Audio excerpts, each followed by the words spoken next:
ये क्या मूर्खों, तुम्हें इतना भी ज्ञात नहीं कि एक राजा का किस प्रकार से स्वागत करना चाहिए?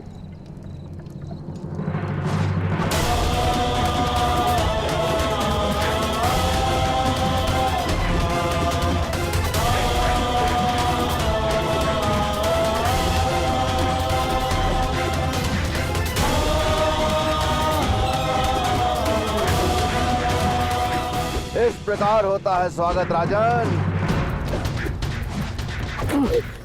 कर्ण, अपनी रक्षा करो कर्ण। धनुष उठाओ, बर्बरता का अंत करो कर्ण। नहीं, मैं यहाँ अंत के लिए नहीं, नए प्रारब्ध के लिए आया हूँ। मैं यहाँ विनाश के लिए नहीं, अंग के विकास के लिए आया हूँ। यदि अंग की प्रजा का मेरे लिए यही स्वागत है तो यही सही, मुझे स्वीकार है।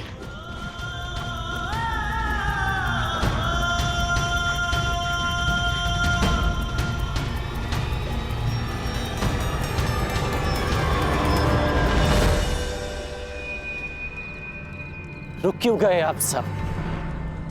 मुझे आपका यह स्वागत भा रहा है। आइए, आगे बढ़िए। अंगराज कर्ण, यदि यह स्वागत तुम्हें प्रतिदिन नहीं चाहिए तो इसी क्षण यहां से लौट जाओ।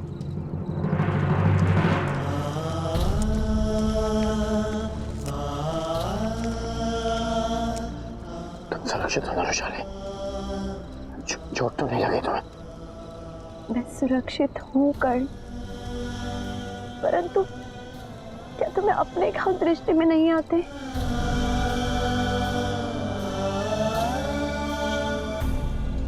मेरे घाव भर जाएंगे,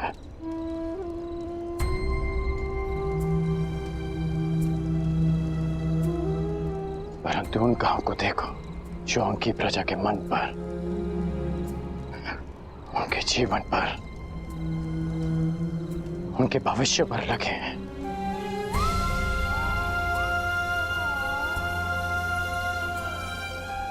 गौ माता दूध देती है और सर्प विष। सोचो रोशाली, इनके भीतर कितनी पीड़ा होगी कि इन्होंने अपने राजा का स्वागत पाषाण खंडों के प्रहार से किया। परंतु कर्ण, स्वयं को घायल करके क्या प्राप्त होगा? विश्वास, विश्वास रोशाली। मैंने इनके प्रहार का उत्तर प्रहार से नहीं दिया,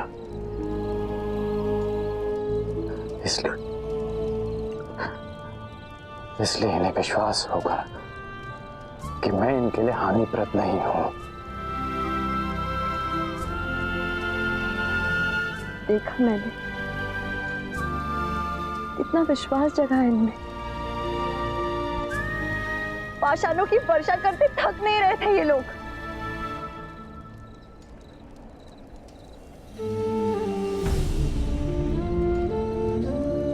तुम भूल रही हो कि इनका बल क्षीण हुआ था, न पाषाण खंड कम पड़ गए थे, परंतु वो स्वयं रुके। सूर्य देव पे तुरंत उदय नहीं होते, उनकी किरणें धीरे धीरे अंधकार की चादर को चीरती हैं। समय लगेगा रोशाली,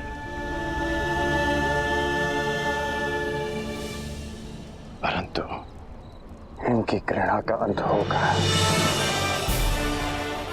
मेरे लिए इनके हृदय के द्वार खुलेंगे।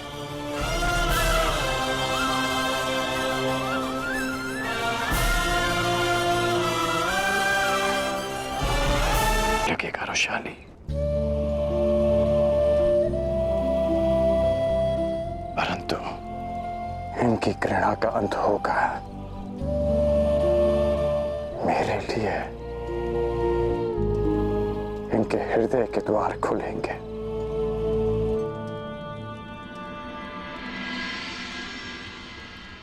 अंगराज,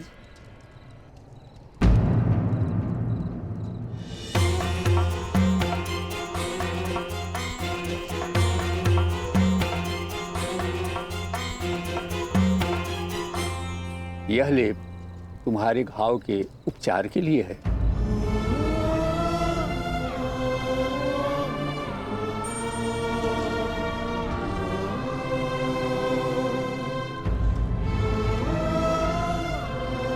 यदि चाहो तो मेरी कुटिया में आ सकते हो।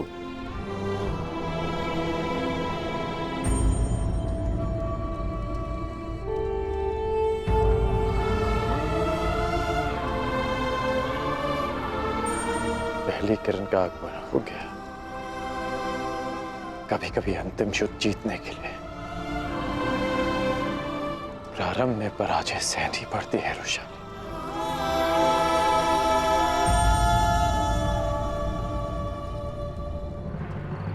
तुम पांचाल की सीमा पर आ चुके हो और तुम्हारे समक्ष संपूर्ण पांचाल राज्य है। कल प्रातः तुम्हें अवसर मिलेगा अपने शौर्य, अपने पराक्रम की सीमा जानने का और मुझे यह जानने का कि एक गुरु के रूप में मैं सफल रहा या असफल। यदि किसी के मन में संदेह है या आग्रह है तो वो मेरे समक्ष प्रस्तुत हो।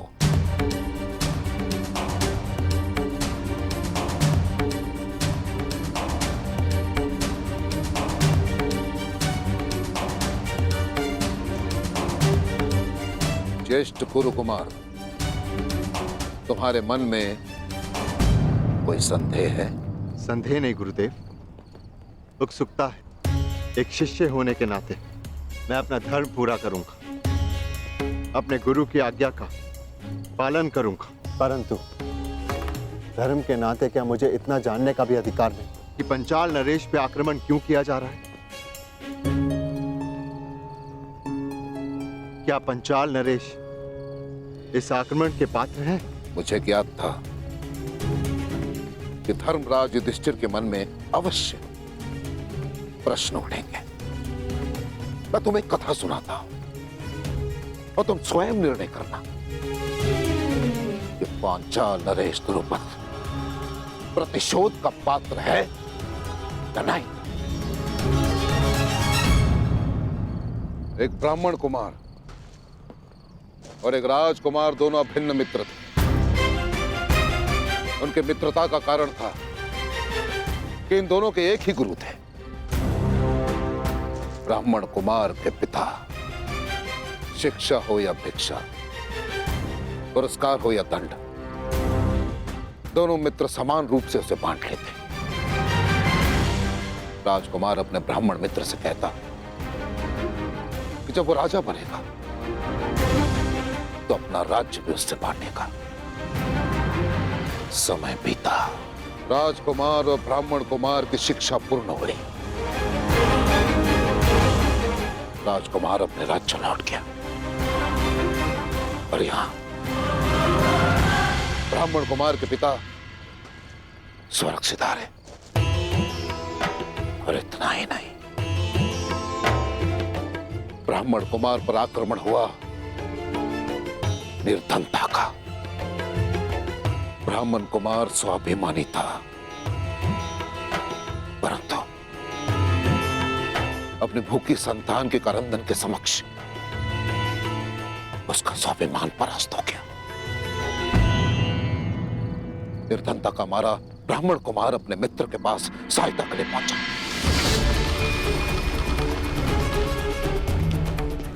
जब तक राजा बन चुका था।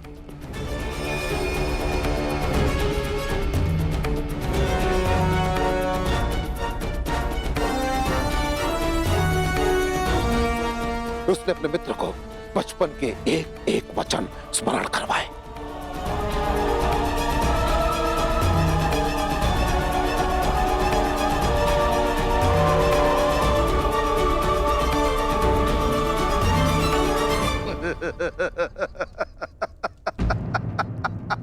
निर्धनता ने तुम्हारा विवेक, तुम्हारी बुद्धि तुमसे हर ली है। मूर्ख ब्राह्मण, बाल अवस्था में जो कुछ भी हमने कहा, जो किया, वो सब वही उसी आश्रम में छोड़ आए हैं हम।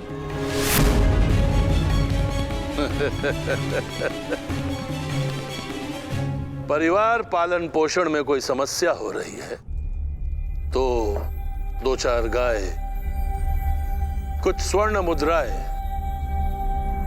हमसे दान में प्राप्त कर सकते थे, परंतु मित्र कहने का साहस कदापि नहीं, क्योंकि मित्रता सदा बराबर वालों में होती है। सभासदों, देखो देखो इस मूर्ख ब्राह्मण को, दरिद्र भिक्षुक हमसे, सम्राट द्रुपद से मित्रता करना चाहता।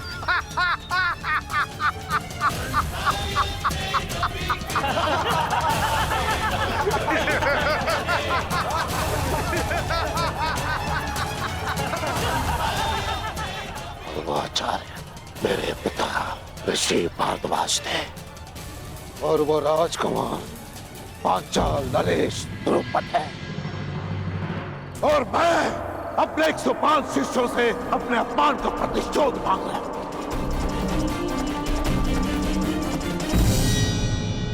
क्योंकि मैं द्रोण वो ब्राह्मण पुत्र हूं। और वर्षों से ये अपमान की अग्नि मेरे हृदय में धधक रही है, एक ज्वालामुखी के भांति, और इस ज्वालामुखी को शांत करना मेरे शिष्यों के हाथ में है।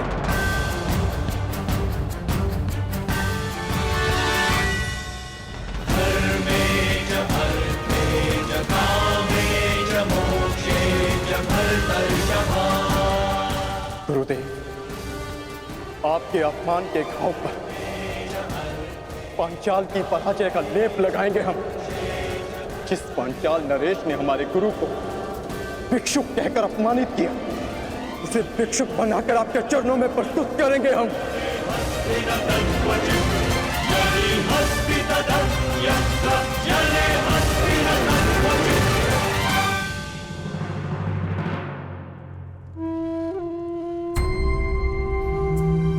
धन्यवाद महोदय। मुझे विश्वास है कि आप जैसे लोगों की सहायता से मैं अंग का उत्थान कर पाऊंगा। भूल जाओ अंगराज, उत्थान और विकास की बातें पेट भरे होने पर ही भाती। यहाँ अंग में भूख का शासन है, जो आश्वासनों से अपना सिंहासन नहीं छोड़ने वाली। वर्षों से अंग हस्तिनापुर के अधीन है, परंतु आज तक हमारा कुशल क्षेम पूछने कोई नहीं आया।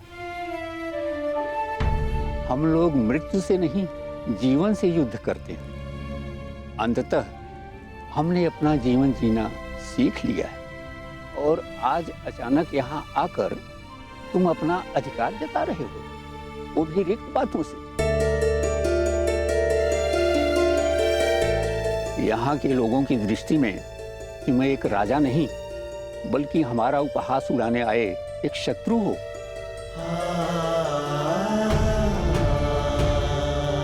यदि ऐसा है तो आपने मेरी सहायता क्यों की? क्योंकि मेरा भी एक पुत्र था, तुम्हारे ही जैसा, तुम्हारी ही तरह परिवर्तन की बातें करने वाला, सबको भूख मिटाने का स्वप्न दिखाता, और स्वयं प्यासा ही मर गया। आश्चर्यचकित न हो करण, यही अंग का सत्य है। जल प्राप्त करने के लिए हमें मदिरा बनाकर मगध भेजनी होती है। गले की अग्नि को बुझाने के लिए हमें हृदय को दग्ध कर देने वाली मदिरा बनानी पड़ती है। और मेरे पुत्र ने इसी रीति का विरोध किया था, और उत्तर में मगध ने उसे जल नहीं दिया। वो सबकी सहायता करना चाहता था, वो सबके लिए जल चाहता था, परंतु किसी ने भी उसकी जिह्वा पर 2 बूंद जल भी नहीं डाला। ज्ञात नहीं वो प्यास से मर गया या अपनों के आघात से, परंतु ये सब मैं तुम्हें क्यों सुना रहा हूं? तुम्हें तो अनुमान भी नहीं होगा कि अपने जन को खोने से कैसा अनुभव होता है।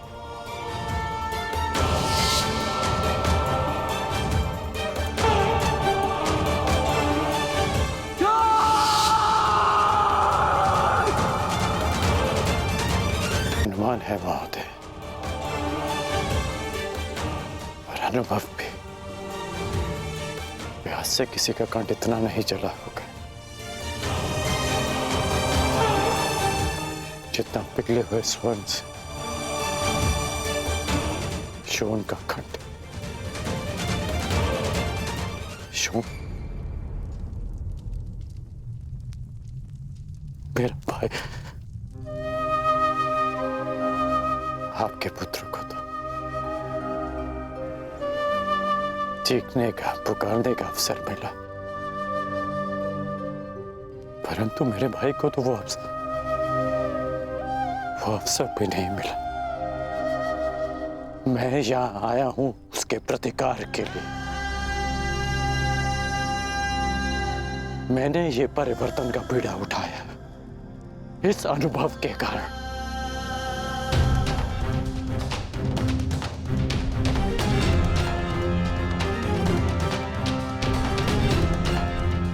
मैं पराजय स्वीकार नहीं करूंगा, इसलिए भी क्योंकि ये अनुभव किसी और को सहना ना पड़े। मेरी सहायता करें महोदय। मुझे बताइए कि अंग की प्रजा को नया जीवन कैसे दिया जाए? जीवन तो बस जल से मिलता है अंगराज। वर्षों से ये लोग प्यासे हैं, इन्हें केवल जी सकने योग्य मात्रा में ही जल मिलता है। अंगराज, यदि यहाँ परिवर्तन लाना है तो सबसे पहले जल लाना होगा। दिला सकते हो इन्हें जल पर अधिकार? मनुष्य 5 तत्वों से बना है, जल, वायु, अग्नि, आकाश, भूमि। इन 5 तत्वों पर सबका समान अधिकार है। किसने ये अधिकार छीनने का दुस्साहस किया? कौन रोकता है अंग के अधिकार का जल? महोदय, आप मुझे उसके पास ले चलिए।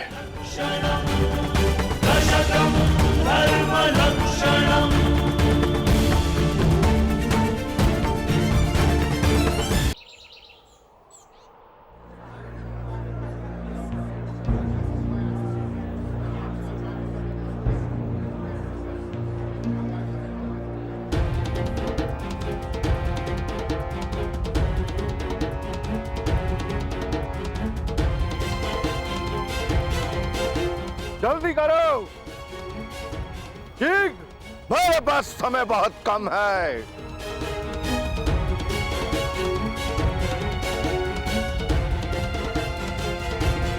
जल्दी करो।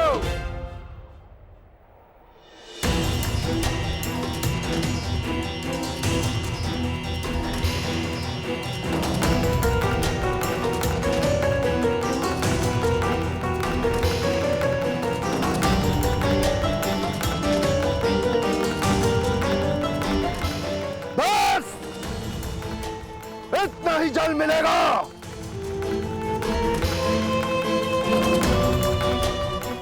यदि तुम्हें अपने अधिकार से और अधिक जल चाहिए तो भगत के अधिकार की मदिरा लाओ। जाओ। मेरी अंजलि छोटी है, प्यास नहीं बुझी और जलती है।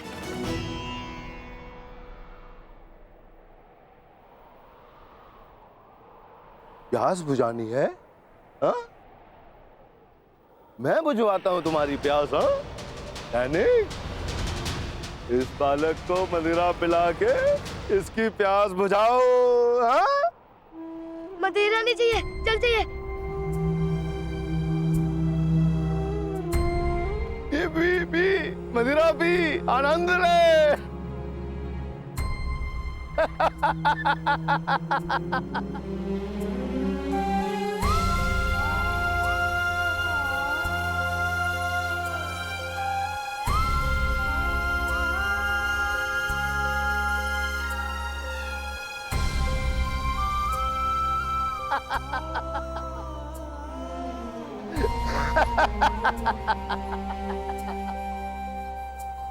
देखा तुमने अंगराज,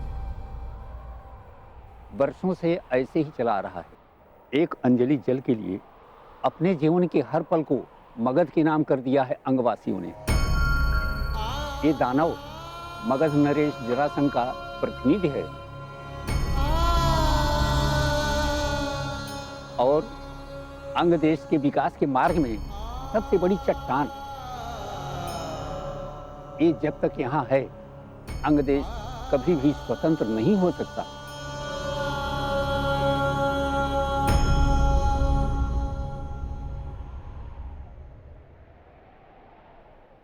दानव, मार्ग से हटो। इस जल पर किसी एक का अधिकार नहीं। ओ, अंगराज कर्ण, तुम अभी तक यहीं पर विराजमान हो और जीवित भी। लगता है कि अंगराज को भी जल की प्यास सताने लगी। तो ठीक है, मदिरा लेकर आओ और बदले में अपने अधिकार का जल ले जाओ। मैं यहाँ सारे अंग के लिए जल लेने आया हूँ। अंगराज, तुम राजा हो या विदूषक, तुम्हें इतना भी ज्ञात नहीं कि इस जल पर मगध का अधिकार है। इसीलिए त्यागपूर्वक मैं जितना भी जल दे रहा हूं उसी में संतुष्टि करो। जे रुष्ट मत करो बालक, अन्यथा तुम अपने प्राणों से हाथ धो बैठोगे। अंतिम चेतावनी दे रहा हूं कि अंग का जल अंग में छोड़ो और अंग की सीमा से चले जाओ, अन्यथा नरक में प्रस्थान करोगे। मृत्यु का भय तू किसे दिखा रहा है? मृत्यु तो सबकी होनी है मूर्ख। वो कब किसको ले जाए यह किसी को ज्ञात नहीं, परंतु मुझे यह ज्ञात है, मेरी मृत्यु तेरे हाथों से नहीं होगी। तो युद्ध के लिए प्रस्तुत हो जाओ। अंगराज, मैंने तुझे एक बार चेताया, 2 बार तुझे सावधान किया और अब मैं तुझे अंतिम चेतावनी दे रहा हूं। अब भी समय है, लौट जा, अन्यथा मृत्यु को प्राप्त हो जाएगा। तुम्हारा ये बाण मुझ तक पहुंचे, इसमें मुझे संदेह है, परंतु यदि ये सूचना मगध नरेश तक पहुंच गई कि मुझ पर एक अंगवासी ने आक्रमण किया है, तो अंग प्रदेश का अस्तित्व मिट जाना निश्चित है। मैंने अंग को अस्तित्व में लाने के लिए ही धनुष उठाया है।